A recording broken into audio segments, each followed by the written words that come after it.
We've got something really interesting and a little different for you today. So, in the wake of everything that happened in Charlottesville a few weeks ago while we were actually on summer vacation, tensions have remained really high around these debates over whether Confederate statues in cities around the South should be removed or whether they should stay. And the statue debate is sort of centered around statues honoring Confederate leaders or Confederate soldiers or states of the Confederacy. And any serious person at this point realizes that the main point of the Confederacy's actions in the Civil War were to preserve slavery, right? And they will sometimes say, well, it was about states' rights. But one layer below that is that it was about maintaining a state's right to have slaves, regardless of what the federal government said.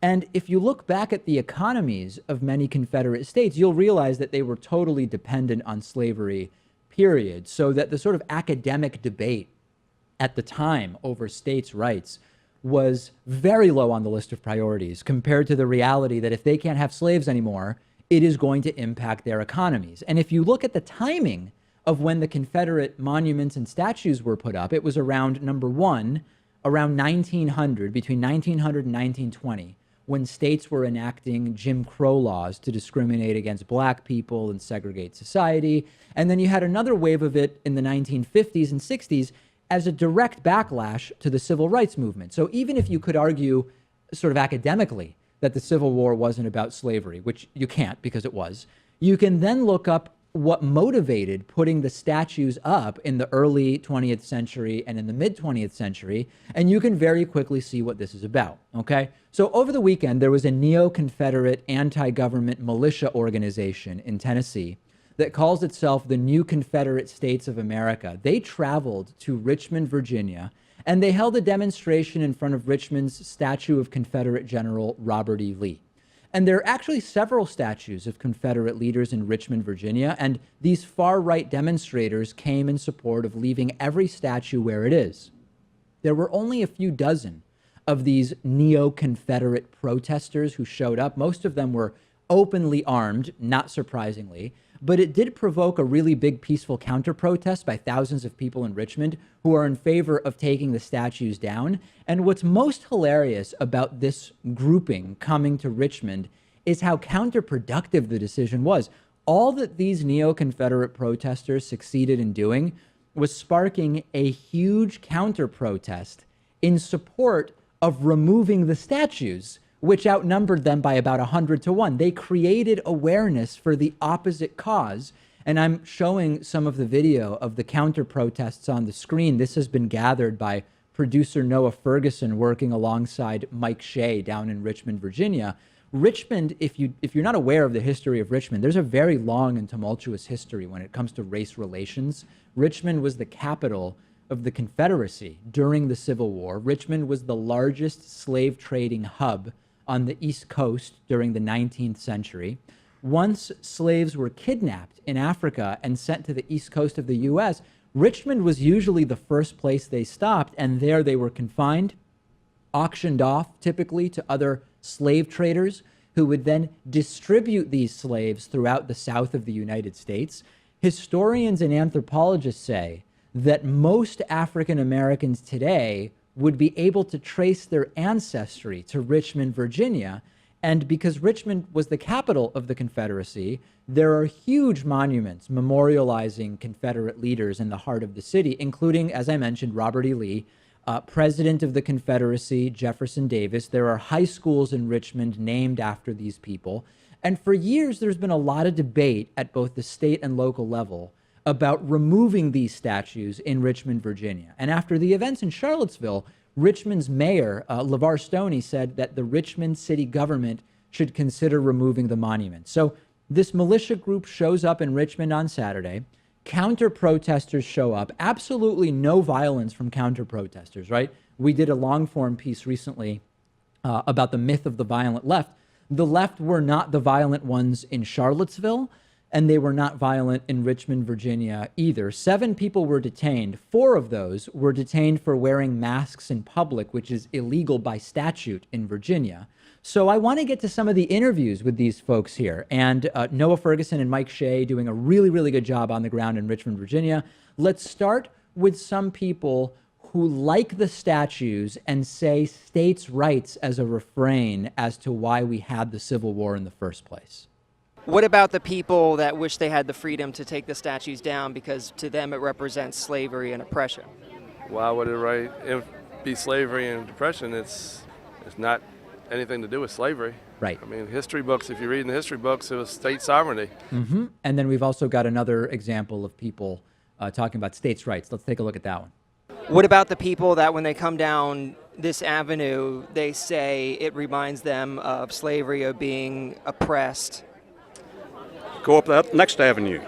Don't come down this avenue. If you don't like it, go up the other avenue. Right. Now, as I mentioned earlier, lots of people were armed. Why were they armed? Here's one guy explaining why he's armed. I see you're armed today. Why did you bring a gun? Second Amendment to the Constitution, written in by Thomas Jefferson, is specifically iterates that we have the right to bear arms to protect ourselves from enemies both foreign and domestic. Who are your domestic enemies? That would be an out-of-control federal government. What about President Trump? I believe in what Trump's doing. Oh, yeah. I think he's good. He's a businessman. This guy quotes from Thomas Jefferson on the Second Amendment. He also gives this line about, well, my domestic enemies are tyranny by the federal government. That's often attributed to Thomas Jefferson. That line has not been found in any of Thomas Jefferson's writings, period. Now, would this guy care about that? No, he wouldn't. And clearly, this guy is the sort of ideologically committed Trumpist that we've talked about. Now, here's another couple of guys. One who says that counter-protesting is something that people do only when they're in kindergarten. Also, this guy equates Confederate generals to Abraham Lincoln and defends slavery. Take a look. I'm here because I would like the monuments to stay. Getting out here and yelling and screaming and acting like you're in kindergarten or something other's not doing nothing. It's just making people hate you more. If you don't like it or agree with it, well, look, you got Lincoln up there. I don't like him. I don't agree with that. Let's take that down.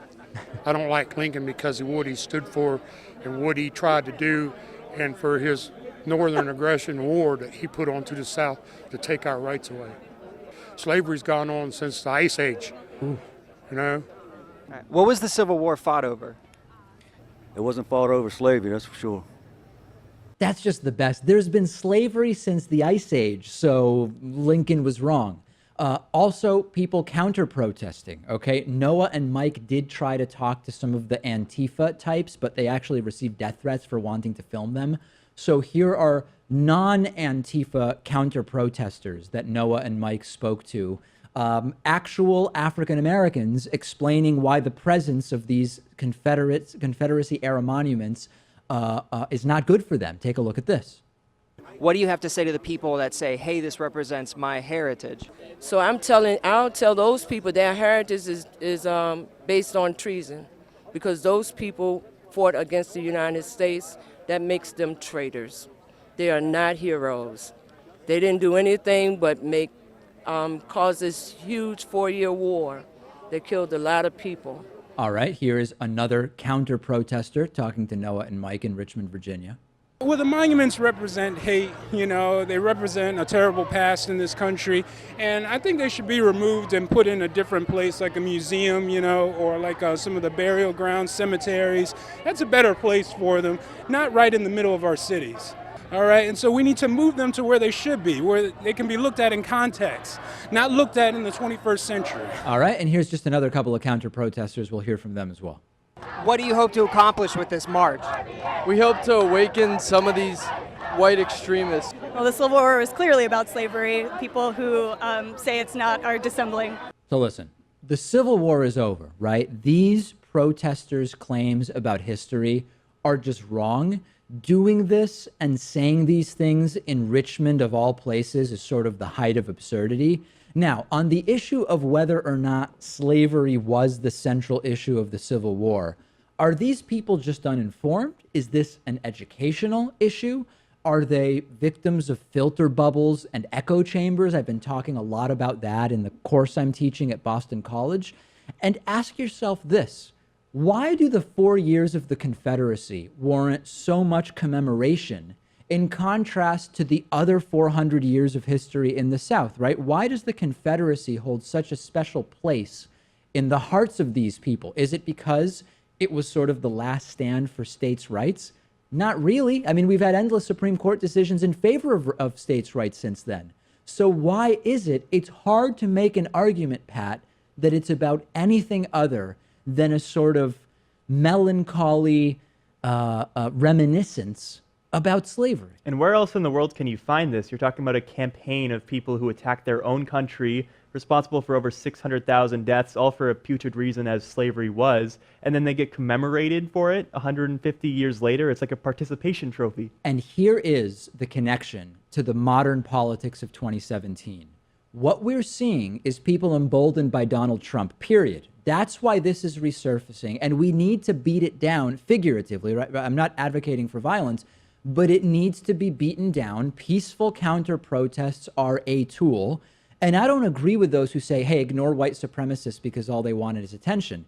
You've got to connect the dots here, right? You have to understand how the rhetoric of the president of the United States connects to not only the resurgency in white supremacy, as we've heard of from former neo-Nazis and KKK members on the program, but how it connects to policy proposals, right? The Muslim country travel ban, the Mexican wall, white supremacist terror in Charlottesville.